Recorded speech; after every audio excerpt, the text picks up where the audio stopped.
Hello, listeners, and welcome to this week's episode of The Cult Vault. I am releasing this episode a day early because by tomorrow I will finally be on my way to CrimeCon UK in London, and I can't wait to keep you all updated across social media throughout the weekend. In other news, I want people to know that I am receiving the reviews online and making changes to the episodes here and there, so I do take your advice and criticisms on board. Today's episode is slightly different. Alice has bravely shared her story with me through the written word in response to some interview questions I sent along to her. And with some special help, we are able to deliver this story to you today, highlighting the high demands and coercive methods used within a Japanese new religious movement called Sukyo Mahikari. I hope you enjoy today's episode, and thank you so much, Alice, for allowing us this chance to share your experiences. Hello, Ronit, and an extra special welcome back to the show. Today we have a slightly different format. I've been sent an anonymous account of someone's experience inside a Japanese religious movement that we haven't covered on the show before. And as this person would prefer to remain as anonymous as possible, we have arranged for you, Ronit, to come and read their account to the listeners and answer some interesting questions around this religious group. And I am lucky enough to have spoken to you before on the show, episode 118. But for anyone who hasn't heard that episode or of your work, would you like to start by introducing yourself to the listeners? Well, thank you so much, Casey. This is very lovely to be here, and it is a privilege to be able to share this story on behalf of Alice. I appreciate the opportunity, and I take it very seriously, and I'm grateful to be able to do this. So I am a writer, a memoirist, a teacher, and a podcaster, and a mom. I always have to throw that in. And I have the memoir When She Comes Back, about the loss of my mom to the guru Bhagwan Sri Rajneesh, otherwise known as Osho, and our eventual reconciliation. And I've also written articles on the topic for The Atlantic and The Rumpus and Insider. And I currently am hosting a podcast entitled Let's Talk Memoir, where I interview memoirists about their work and their craft and how they got to tell their stories in the way that they felt most comfortable and most effective. And I think that's pretty much it. So you can find me all over the place at Ronit Plank, and I love to connect about coercive control and spiritual abuse, and I love to connect about self-worth, and I am a fierce story advocate. Absolutely, you are. I always say, just such a powerhouse of a woman. You are just busy all the time, promoting your work, but promoting other people's work as well and helping people get their stories out there. And I am just so lucky that our paths crossed and we get to have this back and forth connection. And I can't think of anyone better to read a story on another person's behalf, because your advocacy work is incredible. And the person whose story we are going to be looking into today is a person called Alice. And Alice is working anonymously in the activism space in highlighting this specific movement. And so to protect that anonymity today, Ronit is going to be reading out the answers to some questions that I sent over to Alice. So Alice's responses will be in Ronit's voice, but occasionally Ronit might decide to break out of character and add her own insights or thoughts around certain responses that Alice has given to the questions. So it's going to be a slightly different format in this episode today. I'm going to be asking the questions, and Ronit's recorded responses will be inserted into the episode. But before we switch to that more narrated and recorded version, Alice, I believe, did send an introduction of herself to us to begin with, Ronit. Is that right? Yes. Yes, that's right. So I can just add a little bit of this right now. All right. This is Ronit as Alice. Thank you for this opportunity to speak on your podcast, even if it's in a rather convoluted way. I really appreciate your flexibility and Ronit's help. So the name of this group is called Sukyo Mahikari. It's often just called Mahikari. Sukyo means supra-religious teaching. In other words, their teachings are above all other religions in the world. Eye roll. The Ma in Mahikari means true, Ma, and Hikari means light. That's what they call their purification practice, radiating true light from God. And when was the group formed? Can you give us a little bit of sort of background information on the history of the movement, how it was formed, and how it's changed? The group was started with this ex-military guy, and by many accounts he was a war criminal from a wealthy Japanese family called Yoshikazu Okada, who received divine revelations in 1959, but it rapidly gets complicated. In early 1959, Okada received this divine revelation, and this is a direct quote from the Mahikari Bible, Goseigen. "The time of heaven is come, rise, thy name shall be Kotama, ball of light. Exercise the art of purification, the world shall enter severe times." At this time, Okada had been part of another sect, Sakai Kyusei Kyo, or SKK for short. They're still around and are the group that practices Jorei purification. It's similar to Reiki, which people might be familiar with, but with religion added in. The fact Okada belonged to this other group first is never mentioned in Mahikari's official teachings. There are rumors that he was kicked out of it for sexual misconduct, but who knows? The teachings he, quote, received from God are almost identical to the teaching of SKK, even to the extent of their two Bibles being practically the same. So, Okada had been a military man serving in Vietnam in the 40s. He established an airplane manufacturing company for the Japanese Air Force in World War II. His company was destroyed in major air raids during the war, so he ended up destitute and worked for many years to pay off his debts. According to legend, anyway. When he received his revelation from God in 1959, he was told to call himself Kotama. God told him to raise his hand and save others, and that he was responsible for actualizing God's great plan on earth, and was now God's representative on earth. Okada wrote in their Bible, Goseigen, "Furthermore, God revealed that he had given me, such a plain man like me, the important mission of establishing a true prosperity for the future of mankind. That is the mission of the first Messiah, who is to let mankind make a great turn towards the righteous path of tuning in with God." Yep, he just called himself the first Messiah. And here is God talking directly to members about Okada's role. So master here means Okada. Your master is not the master just for you. He is now the master of the eternal life of all mankind as the true God's deputy for this world. For I have had him complete 5 years of spiritual training of Bodhisattva. Consequently, he has become the master who is the one not only for you, but he is the soul that I shall make the master for all mankind, and whom I shall use for the holy work of establishing God's kingdom. The group Okada formed in 1959 was called LH Yokoshi no Tomo. L means lucky and H means happy. Yokoshi means bright or sunlight. So this group was the Lucky, Happy Sunlight Friends. Sounds like a cartoon name, doesn't it? LOL. Then in 1964, he registered a group called Sakai Mahikari Bunmei Kyodan. I'll call it SMBK for short.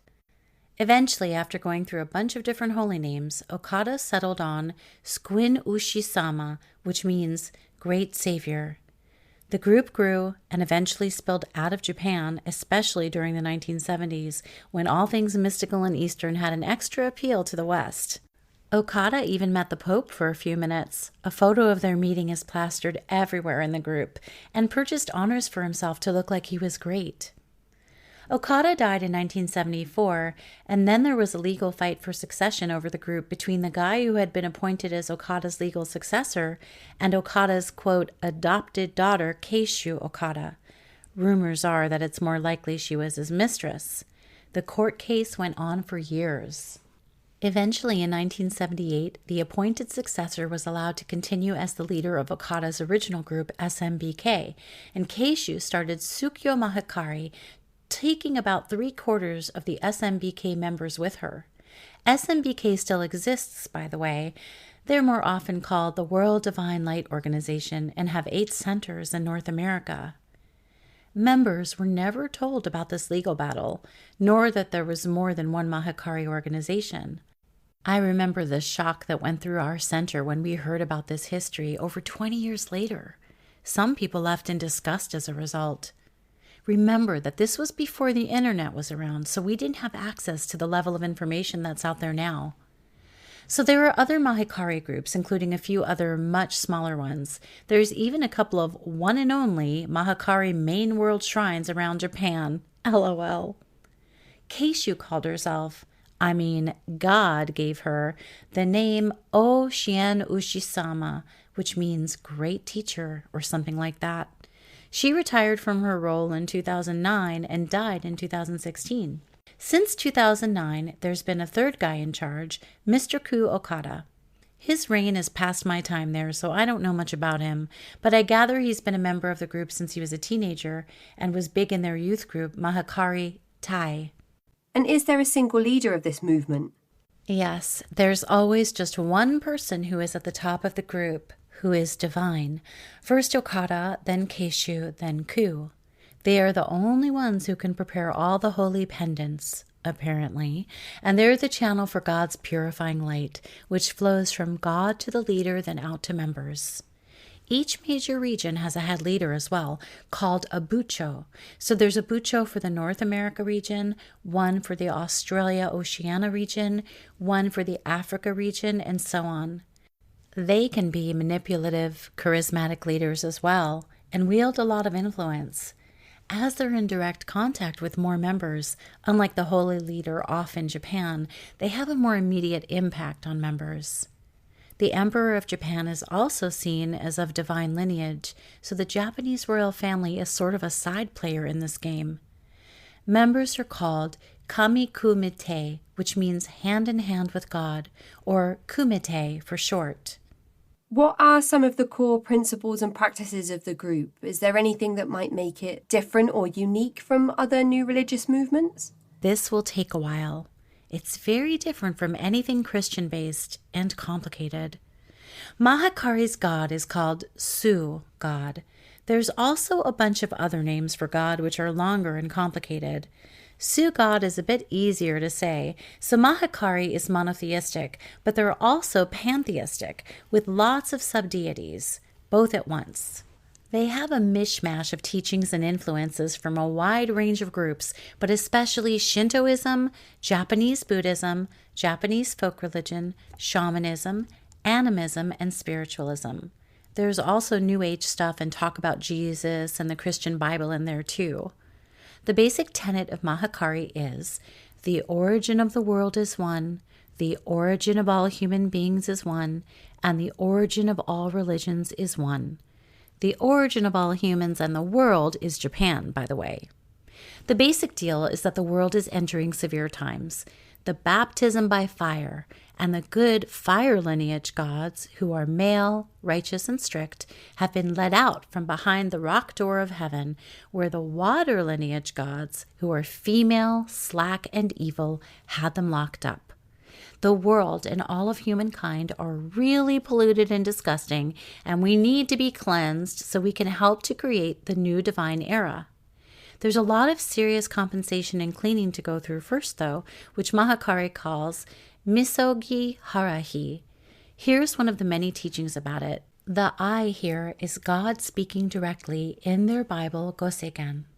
The earth is contaminated fully with spiritual poison, producing a foul scent in the divine realm. The very time is approaching when I cannot but carry out the great misogi harahi of this earth. Do humans recognize a means to stop this chaos with their intellect and power?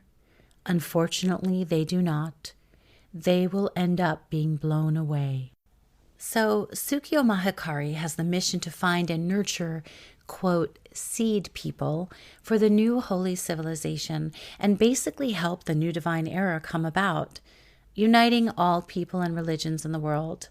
By the way, just joining Mahikari doesn't qualify you to become a seed person. No, you're a candidate. You never know if you qualified, really. There's no certainty. This is the sort of message we were told constantly, and this is also from Goseigen. If you wish to become God's chosen people for the age hereafter, you should not be controlled by temporary and man-made religions and religious sects. You should keep a burning desire to accomplish God's will and the divine plan and persistently make effort day and night to manifest the condition of God's kingdom upon the earth. And from another section of the same holy book, always keep in mind the teaching, do not raise useless complaints based on human wisdom, and energetically push forward and put into practice what has been set. The matter of importance is to dedicate your whole being in making the name of Tsunokami, the Creator, be glorified and accumulate meritorious service in various ways. It is foolish to spare meritorious deeds toward God and purification. By the way, all current religions are pseudo-religions, which God allowed to exist to put the brakes on humankind, giving moral guidance. But the time has come now for the true teachings and plan of God to be revealed, through Sukyo Mahikari, of course. Okada and his successors are the ones to guide humanity to work alongside Sugod, to create a heavenly civilization and unite all of humanity and religions. We have to erase our deep sins and impurities along the way to be able to be of use to Sugod. Some of the sins and impurities are inherited sins for all mankind, and others are from ancestors and past lives, and others have been accumulated in this lifetime. The spiritual practice bestowed by Sugod on Okada is raising the hand to radiate God's purifying golden light. It's called Okiyomi, true light, Tekazashi, or just light. Okada was charged with the role of bestowing this power on anyone, making them a mini Jesus or mini Buddha. It's the same thing as Jorei, which Okada's original group SKK practices as well. I wonder where he got that idea. Although, of course, Jorei isn't as pure as Okiyomi. LOL. We were supposed to give light to anyone and anything, anywhere and any time. This went from exchanging light with other members to giving light to family members, friends, pets, and strangers, and giving light to our food and cars, and, well, everything and anything. In terms of our personal goals, achieving Kenwa Fu, meaning perfect health, harmony, and prosperity, is a big one. Another thing we're told is to, quote, be grateful for anything and everything from morning till night. Anything judged as bad with limited human knowledge was actually good. That gratitude one is a very effective thought-stopping cliche. I think it qualifies as toxic gratitude. It's ruined the word gratitude for me for life, actually. It makes me feel ill just saying it. I can be thankful, but not grateful. Another common phrase was to be always smiling yakoshi, to be an always smiling bright sunlight child, a good example of Mahikari to the rest of the world. We always had to be aware of how we appeared to the public and present a positive, bright, happy attitude. I don't know if that really sums it all up. It's very complicated. There's a lot of Japanese mythology woven through the teachings too, and we were told that those fables are not fables, but actually literally true stories. No parables here, guys.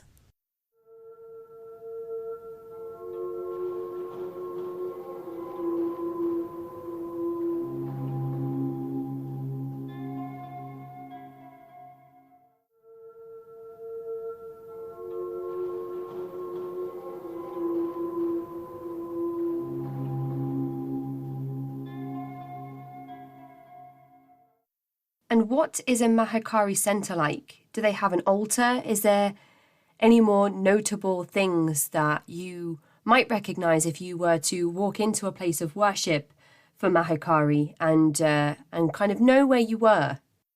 Yes, the altar is the main focus. It's called Goshintai. Some people even have small Goshintais in their homes, which is a massive commitment, and you have to have done the advanced level training to be allowed to have one. When you first go into a dojo, there's shelves to put your shoes on. You need to have socks to wear, or you can borrow socks from them if you've forgotten yours. The toilets are often in this more outer area. There's a water trough of some sort, sometimes a fountain sort of thing in the big dojos, or just a long sink, often with pebbles in the base to wash your hands and rinse your mouth. They have a lot of purity rituals. Holy books and donations must never touch the floor, for instance. Then you go into the anteroom. There's often a reception desk and you sign an attendance book, which means they're tracking your attendance. These numbers are sent to the Japanese headquarters each month. There's an area where you can prepare donations with small paper envelopes and pens. There are usually couches and chairs, potted plants, and artwork on the walls. It's a very welcoming and calm place. There are usually some rooms for children to be in, offices, and a kitchen. The priests, called doshis, live on the premises, so the kitchen is used a lot. They don't have their own bedrooms. They sleep in the main worship room. Beyond these anterooms is the worship room. There are often glass walls or windows between it and the anterooms, so its presence is impressive. This is the biggest area of the dojo and is a large open space filled with sunlight. There are often some large potted plants in here and artwork on the walls. Cloth-covered mats are lined up in pairs with a little pillow and a folded light cloth which is used to cover your legs when lying down on the mats during a session of light. It is a very serene place. If the altar is in a house, then it will have a whole room to itself. The holy altar is on the wall opposite the entrance and looks a bit like a Shinto temple gate built onto the wall. It has a tall framed scroll in the middle. The scroll has a golden circle on it with a black kama shape painted on it. This is the holiest bit, called the Chan, and where the true light from Su God emanates from, and there's black Japanese calligraphy beneath. This scroll is the Goshintai, and the one thing that must be saved if the building was ever threatened by some disaster. In fact, there needs to be someone sleeping in the building with a Goshintai every night guarding it. There is a small statue of a jolly Japanese character on a stand to one side. Izunome-sama, who is the physical aspect of Su God, the god of materialization. He has a sack on his back. There is also a framed photo of the founder Okada hanging up next to the Goshintai. Directly in front of the altar is a box or table for donations. There is always a vase of fresh flowers. So once you get to the threshold of the worship room, you bow, then walk to the altar, kneel on the floor, put your donation envelope into the donation box, bow twice, clap 3 times, and then bow down and say your prayers to Su God, silently. Then you stand up, bow again, and walk back. If you're exchanging light with someone, you head for the mats and you start your session. Usually you kneel on these mats, but as a concession to Westerners, we were also allowed to sit on little angled stools to save our poor knees. Many of us had these mats and stools at home. Okay, and once you're at the temple, are there ceremonies you have to attend? Yes, there are a lot of ceremonies. There are short daily ceremonies for opening and closing the Goshintai. In the bigger centers, they may have curtains that close around the altar area. So you could attend a ceremony every day if you wished. I would occasionally go to an opening or closing ceremony. Not every day, though. Some people went every day. Then there is a monthly Thanksgiving ceremony, which is a much bigger production. Kumites from surrounding areas often travel to attend, and there's quite a lot of preparation beforehand. The whole dojo has to be thoroughly cleaned the day before, and people are lined up with different roles, like being a prayer leader, serving the dojo chief, preparing flowers for the altar, or offering an experience story to the gathering. Kumite brought food offerings for the monthly ceremonies. Fresh produce from your garden was especially prized. Also, alcohol, chocolates, sweets, rice, and so on. These would be arranged artfully around the altar on the day. There were special Shinto stands with trays on top called sanbo, where rice would be poured into precise pyramids and fresh fruit and vegetables would be arranged precisely. Everything looked very beautiful and was arranged with the Japanese aesthetic. These offerings were for God, but also after the ceremony was over, it would be divvied up and given to members. As it was now extra full of special light, even more purified and special than food we purified ourselves. It was called hosai and was very precious. For example, if you got a small bag of hosai rice, and it might only be a quarter cup, you would store it in a jar at home and add just a few grains when you cooked your regular rice, and it would make the whole pot of rice especially full of God's light. Hosai rice was great to give to anyone who is unwell, i.e., going through intense physical cleaning. Hosai food was a great thing to give to people you were trying to guide to join Mahikari, so you could give them an apple or a few chocolates with this extra magical energy in them, and it would help them be purified and to awaken, even if they didn't know it was special food from the ceremony. There was also ceremonies for all sorts of special days, like Okada's birthday, the Autumn Grand Ceremony, and plenty of others. The New Year's Day ceremony was very important. It was the first thing we do on January 1st to set the correct spiritual pattern for the rest of the year. We also held ceremonies in our homes for things like ancestors' altar inaugurations and anniversaries. There were a lot of ceremonies. How did members learn to give this true light? To be able to radiate this purifying energy, you have to wear a holy pendant called an omitama. God's light goes to the leader's omitama, and from there out to your one. The basic one is just a plain round gold-colored locket with a piece of paper with a bit of sacred calligraphy folded up inside. I only found this out after I quit and opened my omitama.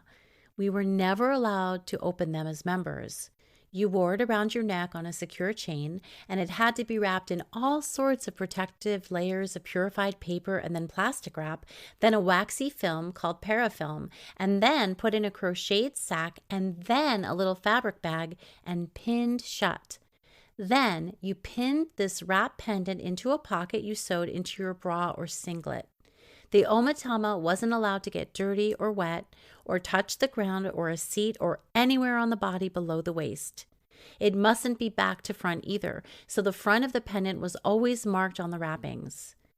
We were advised to wash our top clothes, like shirts, bras, and singlets, separately from impure bottom clothes like pants, skirts, underwear, and socks. Like I said, a lot of purity rituals. It was quite liberating washing all my clothes just any way I wanted after I left, LOL.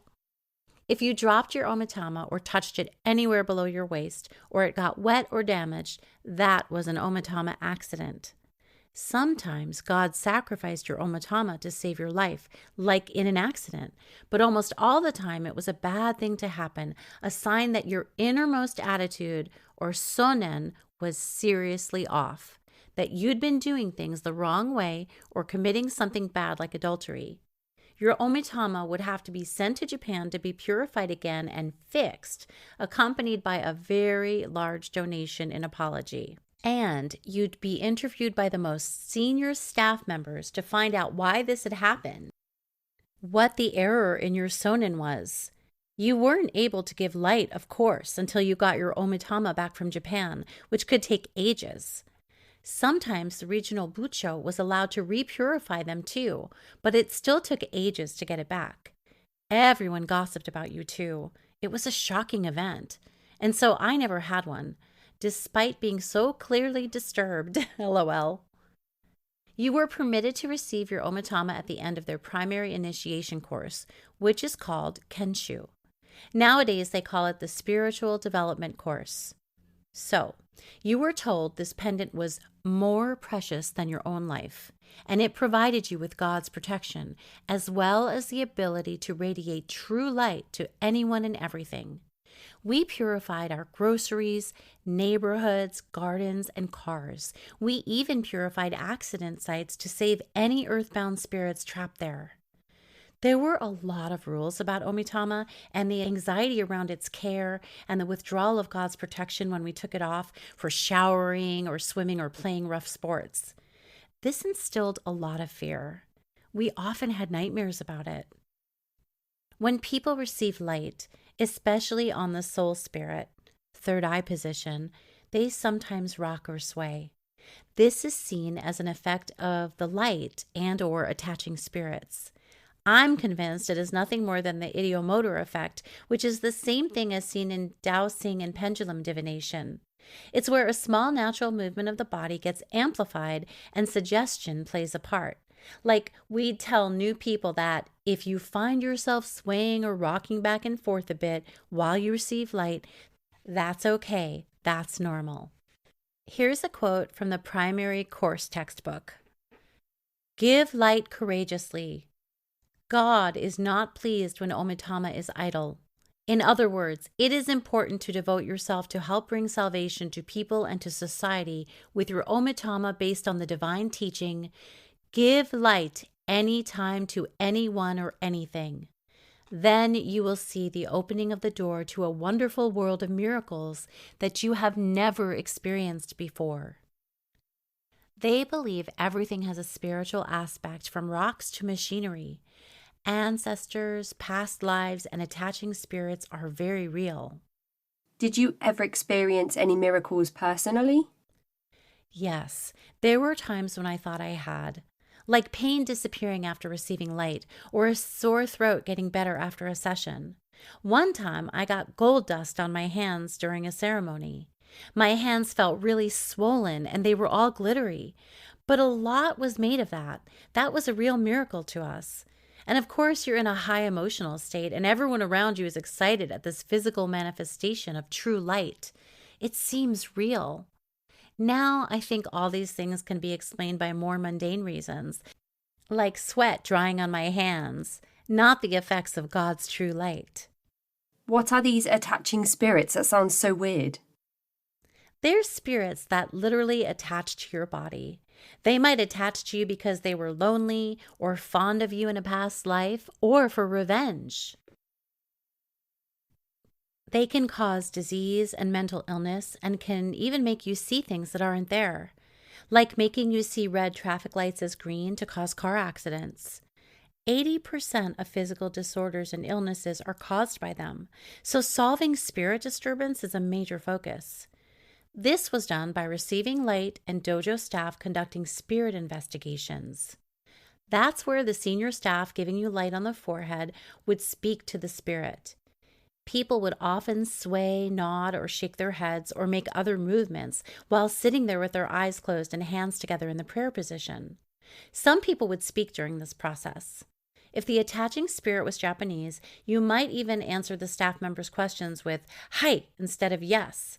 But I never, in all my years, saw someone suddenly be fluent in a language they didn't already know, i.e., the spirit's language that wasn't English, even though stories of this phenomenon were reported in the journals. This unprofessional counseling session was supposed to help the spirit awaken and stop hindering or harming you. Spirit investigations gave an interesting pressure valve to members, actually. They were the one time you could actually voice off about the group and God in a safe way, through the voice of your attaching spirits. You could rant, cry, and carry on, and it was allowed. Although obviously your attaching spirit was very disturbed, the staff member giving you light could then say things like, "Alice is offering great service to God here, and you mustn't interfere with that." It was one of the few times you would actually be praised for what you were doing or got any positive feedback, because the staff member wasn't actually speaking to you. They were speaking to the spirit that was trying to stop you. Mahikari is also very anti-modern medicine, saying that drugs harden in the body and build up in the body to cause things like cancer and other diseases. There are lots of things that they classify as toxins, and receiving true light helps to melt these toxins. Things like fevers, diarrhea, vomiting, rashes, infection, and heaps of other symptoms are good because they're ridding the body of toxins, and you shouldn't stop them, i.e., don't treat them except for giving light. It's physical cleansing. Remember, everything is good. A huge amount of the teachings of the primary initiation course is about where to give light on the body for various so-called diseases and what causes the disease in the first place, and so on. As you've probably guessed, they're also anti-vax. Their leader recently said, "Immunity refers to the power to overcome when bacteria or viruses invade the human body. A sincere prayer and the art of true light strengthen the immune system. Also, the heart of altruism could improve one's immunity." I wonder how that's working out for them during the pandemic. They do seem to be wearing face masks, though, going by the recent photos I've seen online. So, the group was very focused on saving humanity and purifying the world. They say their role is to unite all religions, and they say anyone from any religion is welcome to join without renouncing their beliefs.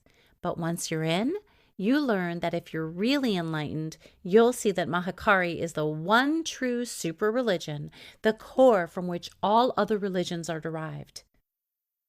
Members who continue to follow their old religion as well are seen as not very enlightened. They also keep you busy with their activities, so there's no time to go to church or wherever as well.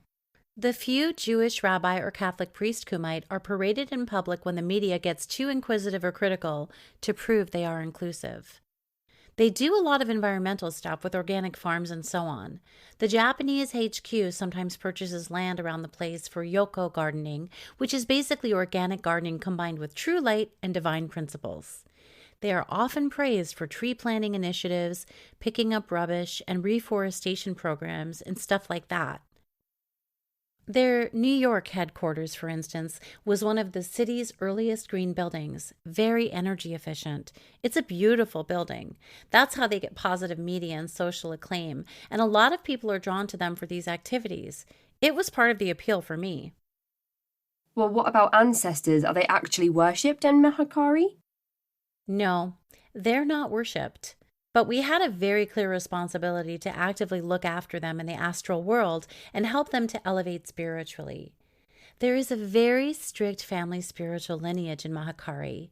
Your ancestors came first, then the man of the household, then the wife, then the children.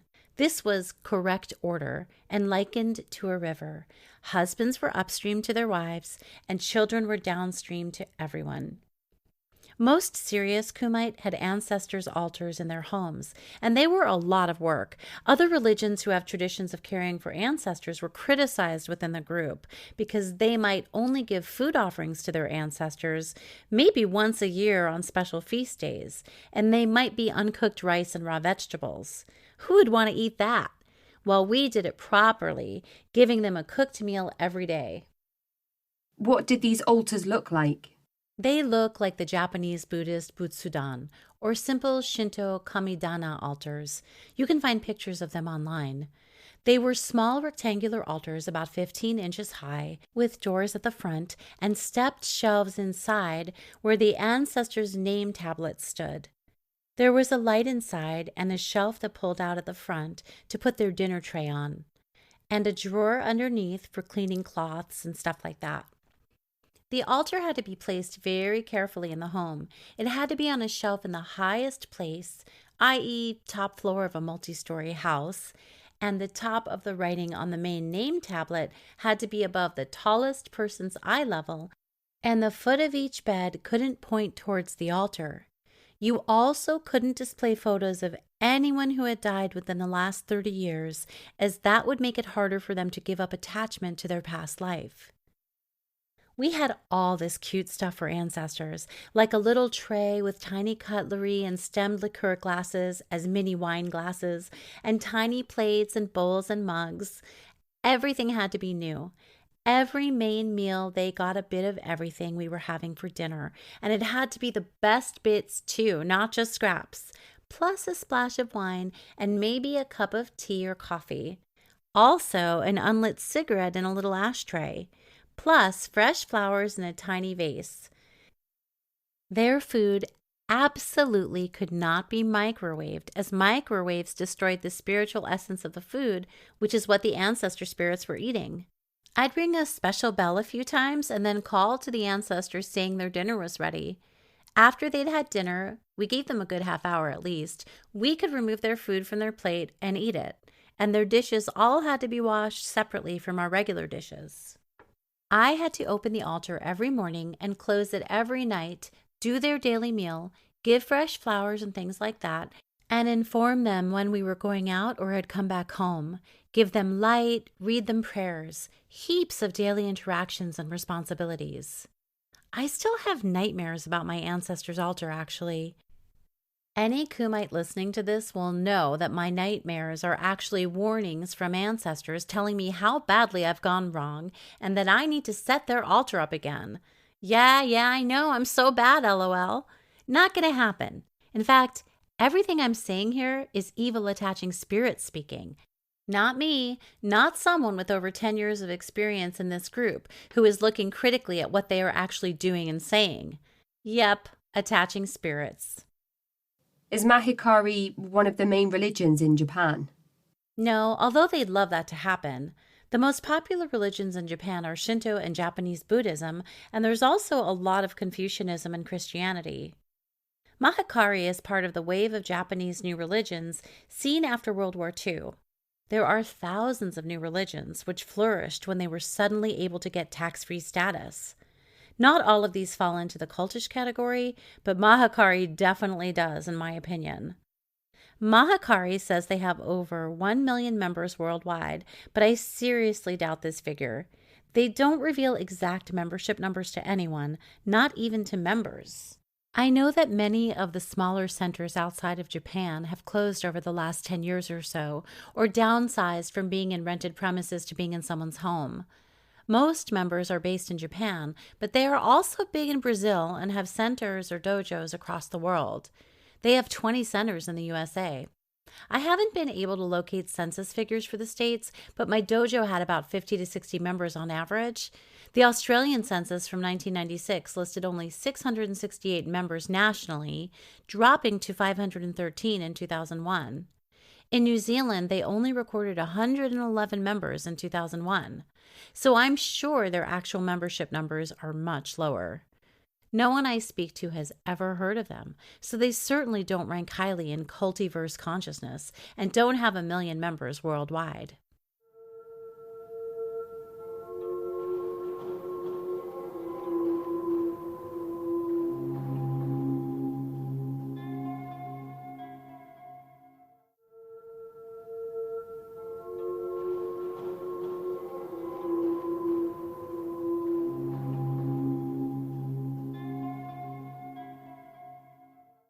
Were you born into this movement? No, thankfully, but my kids were. They were Mahikari babies, which conferred a special status on them. They were seen as very fortunate to have been able to reincarnate to a Mahikari mother and have received true light in utero and as babies. How did you personally get involved? I came across them at a community fair. You know, the sort of thing, stalls selling plants, cakes, and homemade candles with a distinctly new age feel. This was back in the early 1990s. Lots of crystals and herbal tea and tarot readings and such. The local Mahikari group had a stall under a tent with chairs set up in pairs so people could sit facing each other. I was intrigued. There was someone sitting there with their eyes closed, and the person opposite them was holding their hands up about a foot from the recipient's forehead. They were focused entirely on the person opposite them. I heard another person chanting a Japanese prayer or something, so I went over to find out more. Instead of running a mile, sigh. They were super friendly and warm, of course. They had a display with photos and information about their mission. I was especially interested in their environmental work. They had these jars of rice. One jar of pristine white rice had received true light, and the other hadn't. It was all moldy. And rice can't have placebo responses, can it? It looked miraculous to me. I ended up receiving a 10-minute session of true light there, and I felt things, as they suggested I might, sort of tingling in my forehead and pressure. I felt really relaxed and calm afterwards. So when they suggested I could come to their center for a full session of light, which went for 50 minutes and free, I figured, hey, why not? I took their brochure. I started going to their dojo, now called Centers for Spiritual Development, once a week and then several times a week, and gradually got more sucked in. The usual deal. Love bombing, lovely people, a miraculous energy to purify and heal people and the whole world, a holy mission to save humanity. They were very into organic gardening and saving the environment, which aligned with me. I felt part of a new family with a new purpose, which had an active and miraculous way to fix things. And I must say, in all fairness, many of the Mahikari members I knew were really genuinely lovely people. They were intelligent, kind people. They had a strong desire to help others and save the world and work hard to try to achieve it. They spent hours and hours giving light to people, and this was always free. They would come to your house to give you light. These good, kind, altruistic people were, and still are, being co-opted by a manipulative and damaging group. Their positive efforts could be so much better used in secular organizations. Just about anything else that's not abusive would do. The Japanese culture within the dojo was also enticing. The thing is that was so unusual and attractive just on its own, but it was mixed with the cult's culture. I couldn't tell what was Japanese and what was cultish. I knew taking your shoes off to go into a building was a Japanese custom, but washing your hands and rinsing your mouth? Maybe? How about bowing and clapping and making prayers at the altar? Making money offerings? All the Japanese names for things? The long Japanese prayer chanted before each session of light? It was exotic and beguiling. I couldn't tell when things slipped into being manipulative, as the whole culture was unfamiliar to me. I do think they are trying to reduce the Japanesiness of their culture a bit. They use fewer Japanese terms for things now, I see. Like Kenshu is now called a spiritual development course. So about 6 months after I'd come across them at that fair, I found myself memorizing that long Japanese prayer and then attending their initiation course. I was so keen I even traveled across the country to attend the course, as I didn't want to wait for one to be held in my local dojo. So I got my own omitama that allowed me to radiate true light and became a full member. I was stupidly enthusiastic. I'd fallen hard and fast, like evolutionary biologist Dr. Yuval Leor talks about with awe and fervor. I had fallen in love with the group, and they loved me. Of course. I roll. When we completed the course and got our omitamas, we also got an enamel badge called Goshinmon. It's a yellow Star of David shape outlined in red. Inside the star is a circle with a green border with 16 gold dots around the edge, representing the 16-petaled chrysanthemum emblem of the Japanese emperor. They still believe that the Japanese emperor is of divine lineage. That's a whole nother thing.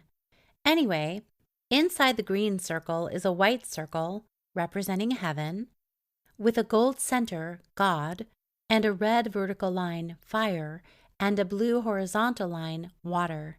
You can find images online. We were meant to wear this badge all the time on the left side of our tops. The left side of everything is the spiritual aspect, and the right side is the physical aspect. So we wore them on the left, of course. It was impolite if we wore it on the right. Did you have any family or friends involved at any point?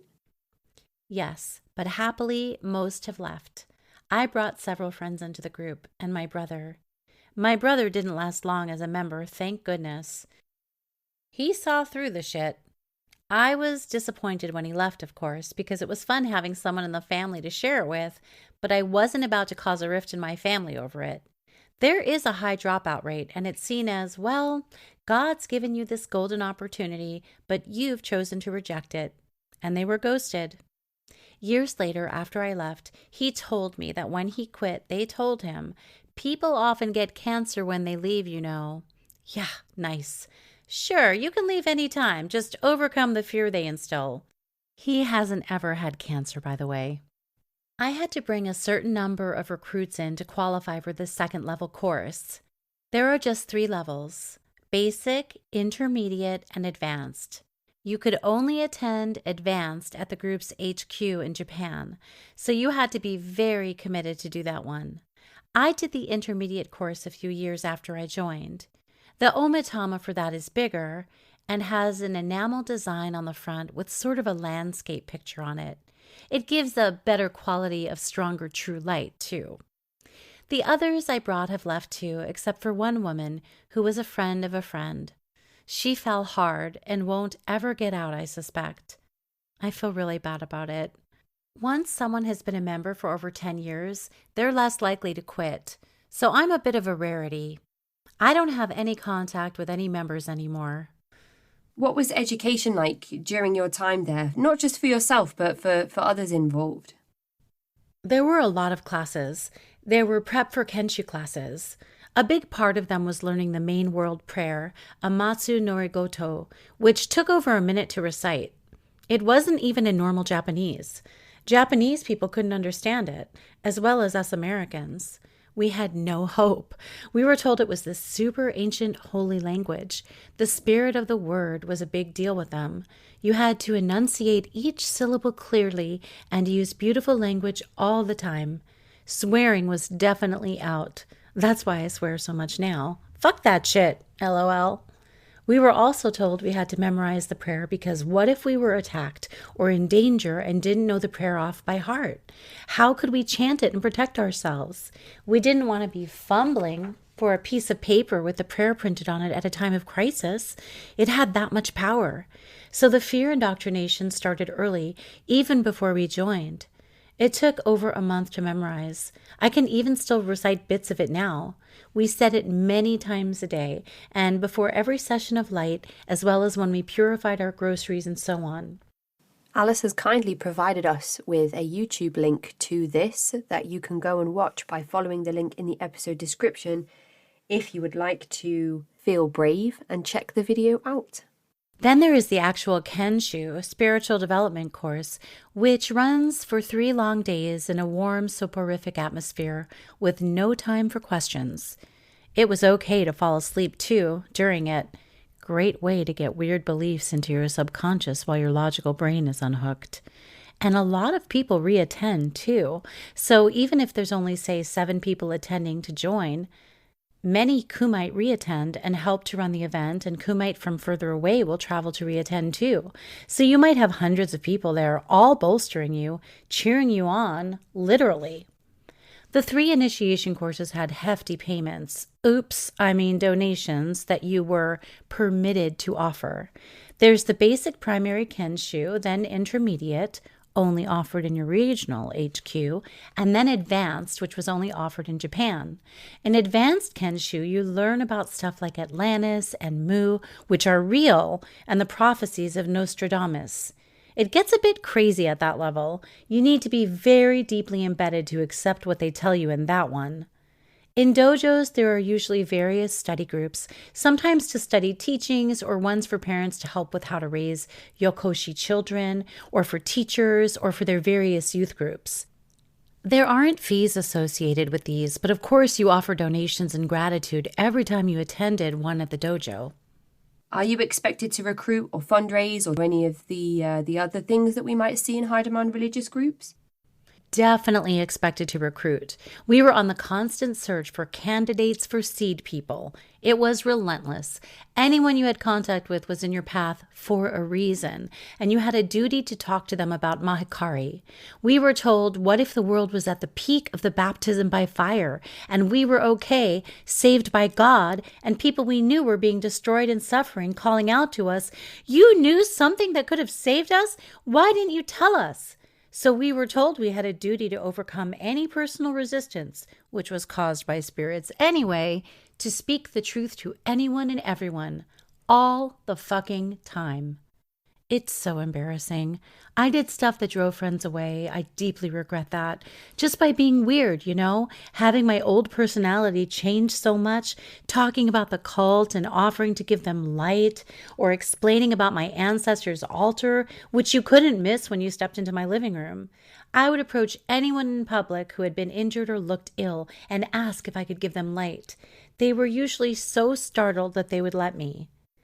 Constant donations were expected, but apart from the monthly spiritual line maintenance donation, they weren't set amounts. They used to do door knocking, but had stopped before I joined, thank goodness, because I really did feel uncomfortable about that and don't think I could have done it.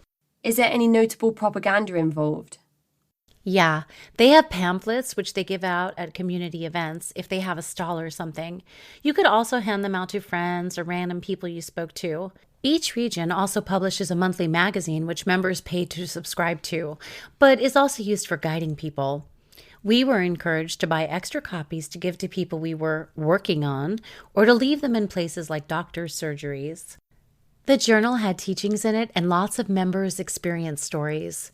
So there's an American journal and a Latin American one, and so on. What are the relationships like? Are they restrained in any way? Are you expected to only date or maintain friendships with certain people? How are the LGBTQIA plus community viewed? Are they accepted or are they shunned like we see in many other high demand religious groups? The correct order is to be married. No sex out of wedlock. In correct order, the husband is upstream, wife is downstream. The wife has to take her husband's surname. Ancestors are very unhappy otherwise and will send admonitions. After I left, I heard an awful story from some ex-members in Australia. There was this group of 4 or 5 Mahikari Thai, so they were in their late teens or early 20s, I guess, who had traveled a long distance to attend a major ceremony at the Australian headquarters. Like they'd driven for 6 or 7 hours to get there.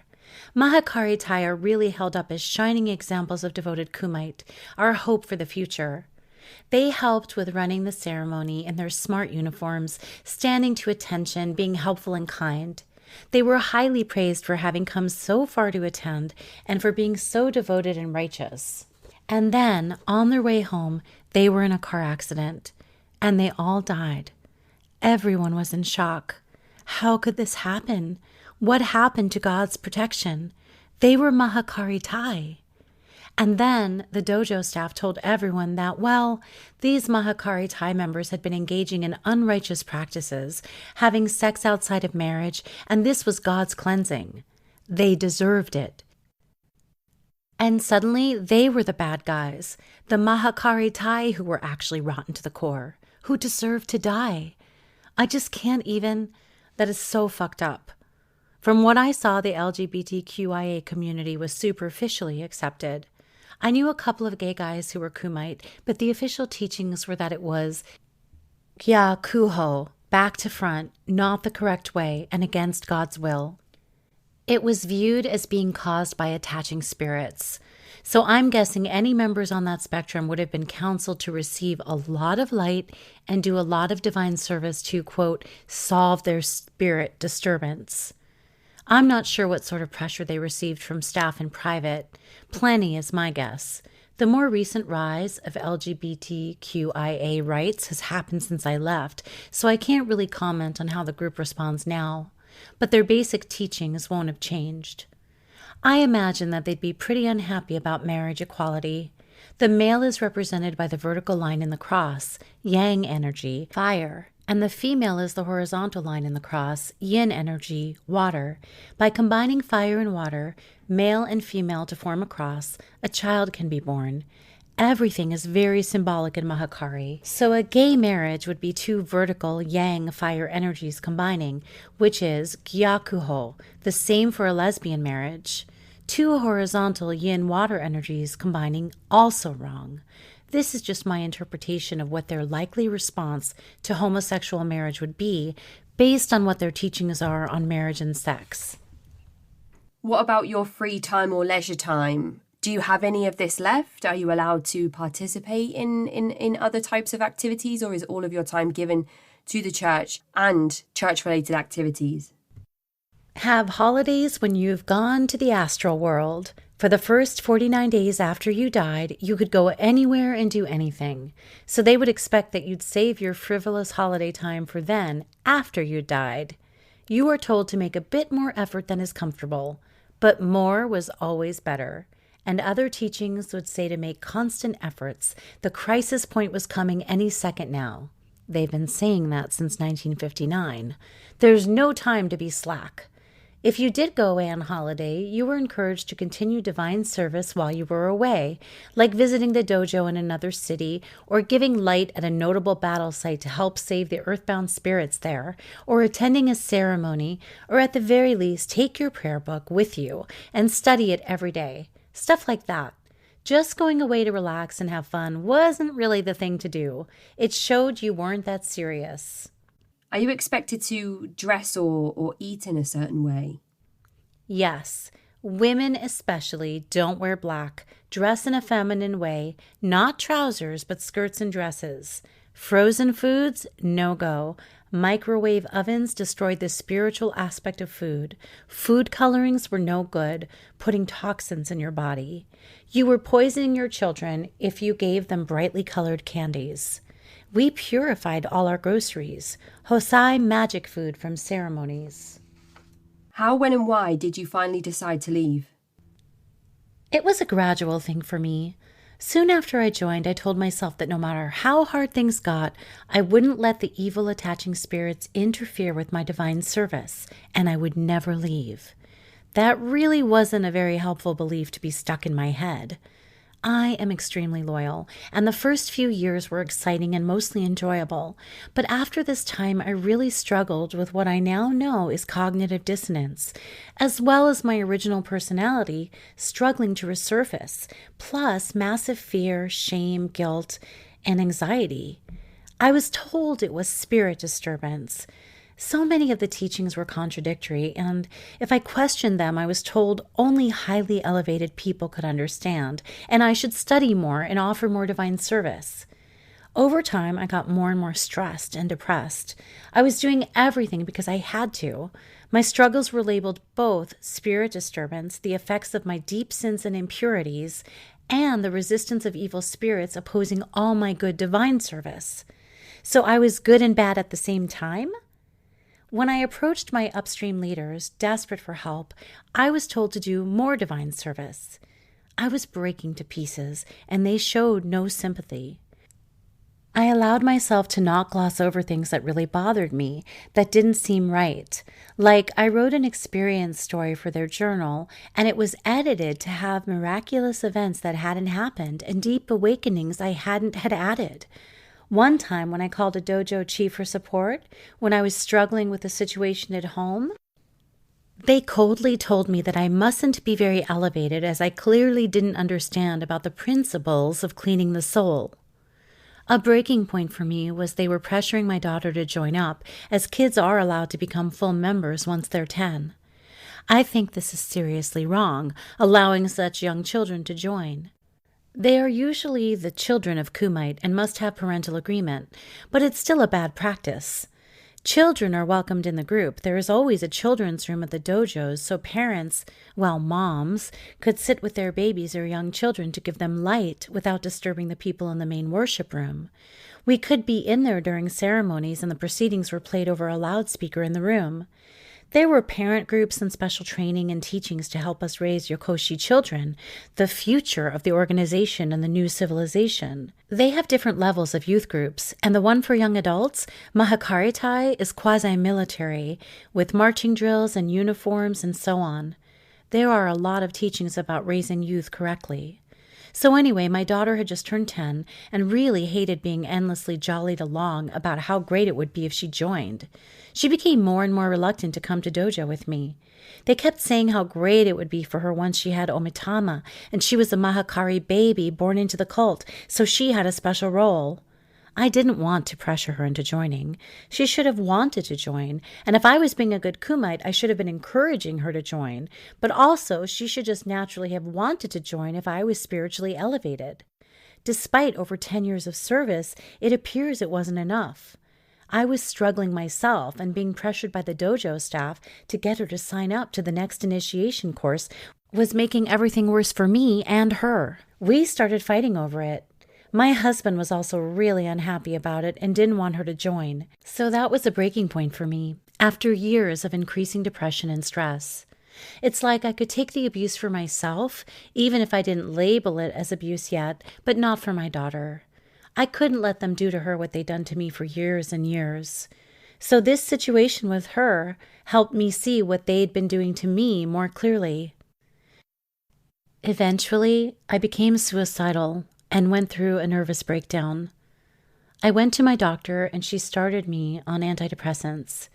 I had fallen so much I was now taking medication, a huge issue in the cult. You shouldn't have any meds at all. I couldn't function. It still took a good 6 months of therapy, meds, and reading some spiritual books from other sources to overcome my terror of taking off the omitama and removing God's protection. Once I knew I was going to actually leave for good, I didn't tell anyone at the dojo and spent a few weeks finishing off my business there, asking for things I'd lent to friends in the group to be returned, returning things people had lent me, finishing off commitments and things like that. I didn't want anyone there contacting me after I left. Finally, I was able to remove the omatama, and my husband and I buried it in a forest far from our home. Before I buried it, I opened it. It just had a piece of paper with a Japanese character printed on it. Apparently, it's Sukyo-sama's name, because he was the first Messiah, don't you know? Eye roll. I emailed the dojo and my closest friends there to say that I was out. I got a few replies and a few phone calls begging me to stay. The thing they do when someone leaves is you're never mentioned again within the dojo. You may as well not have existed. One time, a few years after I'd left, I bumped into a member at the shops and they had not heard that I'd left. Did you lose all of your inner friendships when you left the movement? Yes, there's an instant loss of social group, but that was okay by me. I didn't want contact after I'd rejected all the teachings. But they do this sneaky thing. They get a couple of your closest friends from the dojo to stay in touch with you long term. I know because not only did they do this to me, but I did it to others when I was in. These sort of ex-friends keep touching base with you, just checking how you're going. Do you want to catch up for coffee? Are you okay? How's the family? It's this trickle of emails and text messages, sometimes a phone call, sometimes a coffee date. They're maintaining this spiritual cord in the hope that you'll come back. It was awful because these people had been close friends and they were good, kind people, just doing what they'd been told to do. And in the end, I had to block them. If something bad had happened, as things do in any life, like you'd had a car accident and you told your ex-friends, then this would be reported back to the dojo staff, who would then report things to the members like, well, you know that after Alice left, she was in a car accident, as a way of proving the loss of God's protection and instilling more fear in members around leaving. That was pretty much the only time ex-members were discussed, in terms of misfortunes or tragedies that had happened to them after they'd quit. So that's pretty mucked up. More proof for their fear indoctrination program. Soon after I pulled the plug, I came across Steve Hassan's book, Combating Cult Mind Control, and it opened my eyes so much. I suddenly realized that I'd been in a cult. I really hadn't even thought that before. I'm still reading and learning about the psychology of undue influence years later, trying to understand what happened to me and how to avoid it. What has your life been like since? So much better overall. I changed a lot of things once I got out. I tell you, my marriage was lucky to survive for all those years I was in the group. Not everyone was so lucky. So my relationship with my husband improved a lot. It had been something we just agreed not to talk about for years. Our kids finally got immunized. My time was freed up. I ate ice cream. We got a microwave oven. I became an atheist. Mahikari vaccinated me against religion for life. But it's not all roses. Cult stuff still affects me. I used to get heaps of nightmares. I still get them over 15 years on, but they're only once or twice a year now. I wasn't particularly good at picking friends when I first got out. I hadn't lost my entire social group, thankfully, as I had friends in other circles, like at work, but I did lose my closest female friends. The women who filled the gaps turned out to be largely manipulative and self-serving, often narcissistic. I was always there for them, and they were rarely there for me. It's taken a long time for me to learn about healthy boundaries in relationships. I seem to be a bit of a magnet for being exploited and taken advantage of. I'm slowly getting better at picking up the red flags, though. I still discuss cult stuff with my therapist now and then. I still have some automatic cult thought patterns and reactions to certain situations. Like if I injure myself, I sometimes get the urge to raise my hand to heal it. I can still recite snippets of that bloody prayer, although I don't ever want to. Some words have been really wrecked for me, like gratitude. I can't stand that word. I can barely bring myself to say it. I can be thankful for things, but never grateful. The word light is pretty loaded for me too. Like when people say sending love and light, It makes me shudder. I sometimes check people to see if they've got a necklace running down inside their shirt, especially if they're coming across a bit new agey. I don't like joining groups. Some of the fears the cult instilled are still there. Much less, but not gone. So it still affects me, but in subtle ways, I guess. It's like trying to eradicate mold and grout, LOL. You can bleach it and scrub it, try to erase it, but it's still there, lurking deep down. But I'm also really proud of myself that I actually got out, because those old friends of mine, they're still there, and I doubt they'll ever get out. I hope they're actually happy, but I do wish they could get free. If I'm ever feeling shit about myself, I can say to myself, I got out of a cult, and fuck, that was hard, and I did it. Even after over a decade in it, I got out. And do you have any advice for anyone in similar situations? I think it's so important to learn to trust your gut. I had lots of warning signs over the years and suppressed them until it ruined my mental and physical health. Education is also critical. Be skeptical. Don't take extraordinary claims at face value. If you're really drawn to a group, healing modality, charismatic leader, or an amazing, quote, business opportunity, search the internet for things that are critical of the thing, even though you like it. No, especially because you like it. Put the name into the search box and add words like debunked, criticism, and ex-members. Read what you find. Ex-members and whistleblowers are telling the truth. They're speaking out to help others. It takes fuck tons of courage to speak out. They're putting themselves at risk to warn and help others, not making up stories out of revenge and lashing out because they, quote, failed. Listen to those people. Believe them. Thank you, Ronit, for your exceptional work in delivering Alice's answers to the questions today.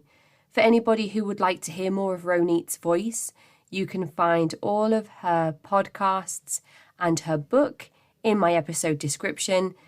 And there is also an audiobook of Ronit's memoir When She Comes Back that Ronit has recorded in her own voice, so you can hear more of her there too.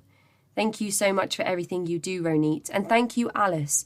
Thank you for providing your experiences and your information, even anonymously. It's amazing that we are able to shed a light on Mahikari, that we're able to educate others around the warning signs and symptoms of this new religious movement, even if it is through strange ways. It's not always easy for somebody to come forward to give their name or identifiable information or to use their own voice. We don't know the exact details of people's current existence, and this way people are still able to get their stories heard and to be listened to and to educate others whilst protecting themselves and their anonymity as well. I feel it's extremely important to allow people who want to share their stories to know that there is a way to do it in a safe way that keeps their identities hidden and still allows them to be heard. So thank you so much, Alice, for allowing us the opportunity to share your story. And anybody who would like to get in touch to speak out about their experiences with Mahikari or any other similar high-demand religious group, please get in touch at cultvaultpodcast@gmail.com. That is the end of this week's episode. If you'd like to get in touch, you can find me at cultvaultpodcast@gmail.com or follow me on Twitter and Instagram at cultvaultpod. I'm your speaker, Casey, and this has been The Cult Vault.